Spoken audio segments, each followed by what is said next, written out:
संविधान लिख दे और प्रारूप समिति का लीडर बन जाए, ये केवल और केवल शिक्षा से ही हासिल किया जा सकता है। अदरवाइज और कोई अपॉर्चुनिटी नहीं थी कि महार जाति का लड़का होकर के और पूरे संविधान सभा जिसका बड़े बड़े वायसराय, बड़े बड़े बैरिस्टर, कई कानून मंत्री, कांग्रेस के कई दिग्गज नेते, और इन सब के होने के बावजूद भी प्रारूप समिति संविधान सभा में डिस्कस कुछ भी हो जाए, आखिर में लाइन को प्रारूप या ड्राफ्टिंग करके लिखने की जिम्मेदारी केवल और केवल बाबा साहब अम्बेडकर के ही पास थे। वो 7 कमेटियों में सबसे 7 के हेड बाबा साहब अम्बेडकर थे। एक महाजाति के लड़का को इतनी ताकत प्राप्त हुई, ये केवल और केवल शिक्षा से ही हो सकता था, न तलवारों के ताकत पे, न पैसे की, ना किसी तरह के और कोई अपॉर्चुनिटी था जिससे यह हासिल किया जा सकता था। तो शिक्षा की इंपोर्टेंस आप बाबा साहब अम्बेडकर के करियर से सीख सकते हैं। तो बाबा साहब अम्बेडकर के बारे में आगे कई लोगों ने अपनी अपनी बातें रखी,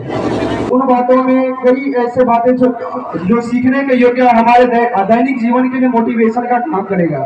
लेकिन बाबा साहब के दैनिक जीवन के बस छोटे छोटे क्लिप का मैं 1-2 किस्सा बता करके अपनी वाणी को खत्म कर दूंगा, क्योंकि बुद्धिजीवियों ने आकर के अपनी अपनी बातें जो अपनी एकाग्रता के साथ रखे वो हम लोग के लिए मार्गदर्शन का काम ऑलरेडी करेंगे। बाबा साहब अम्बेडकर अपने पढ़ाई के दिन में एक बार एक स्थान पे जाकर के और रूम लेकर के पढ़ना चाह रहे थे, तो अपनी जाति जहां भी जाके बताते। उन दिनों में हमारे समाज में जाति प्रथा की जो मुद्दा था वो इतना बड़ा था कि लोगों के जहन में बैठा हुआ कि लोगों के विकास के लिए और उनकी जो है उत्कृष्टता के लिए एक बहुत बड़ा पत्थर का रोड़ा बना हुआ था।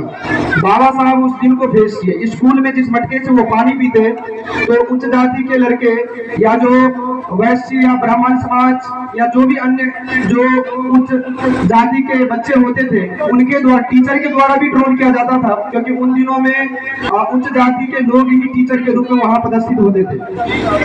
तो जाति व्यवस्था इस कदर ढुकी हुई थी कि हमारे शिक्षा के क्षेत्र को भी प्रभावित किया गया था। फिर बच्चे उसे मारते भी थे।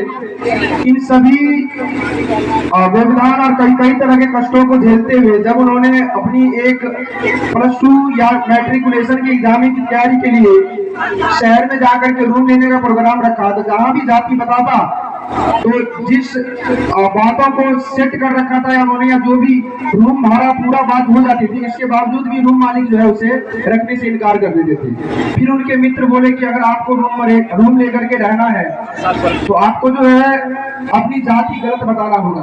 बाबा साहब अम्बेडकर के हैं, और उन्होंने इस बात को गांधी जी के सामने भी रिपीट करा था कि अगर मुझे किसी अन्य जाति में पैदा होने का मौका मिला, इस पर मेरी कोई पकड़ नहीं है, ये प्राकृतिक देन है, लेकिन मैं इसी जिल्लत में जीवन जीऊं, इसका पूरा और पूरा जिम्मेदार केवल और केवल मैं हूं। मैं चाहूं तो अपने जीवन की इस विचारधारा को और अपनी लाइफ स्टाइल को बदल सकता हूं। इस पर मैं प्रकृतिवाद का पकड़ नहीं मानता। मेरा जन्म प्रकृति के कारण किसी घर में हुआ, यह प्राकृतिक देन है, लेकिन मेरी जीवन इसी जिल्लत में चलता रह जाए, यह प्राकृतिक देन नहीं है, मैं इसे बदल सकता हूं। तो बाबू, आप जो कहते हैं कि आपने हरिजन नाम दिया, लेकिन हरिजन महात्मा गांधी की देन है। उन्होंने हरिजन समाज की स्थापना करा था छूट जाति की उत्थान के लिए।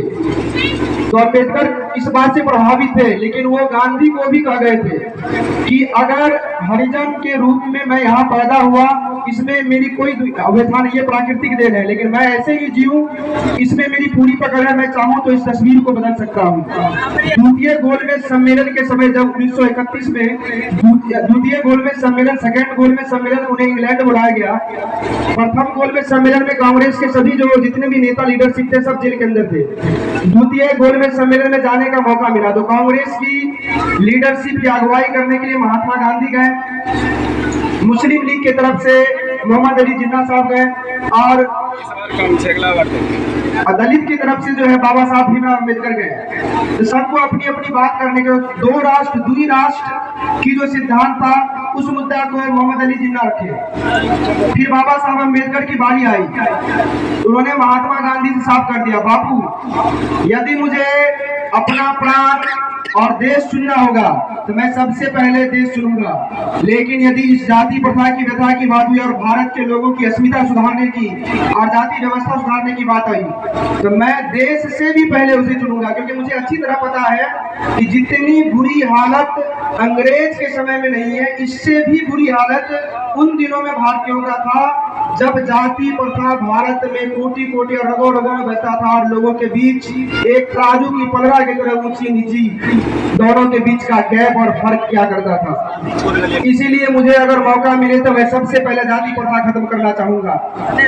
और उन्होंने इस बात को बताकर अपना स्टेटमेंट देके यह जाहिर कर दिया था कि बापू समय रहते सबसे पहले मुझे इस जाति व्यवस्था को ठीक करना है, क्योंकि जब तक समाज में समानता नहीं आएगी तब तक हम उस समग्र विकास, सबका साथ, सबकी विकास, सबका विश्वास, इस तरह की कोई नारा को हम सरोकार नहीं कर पाएंगे।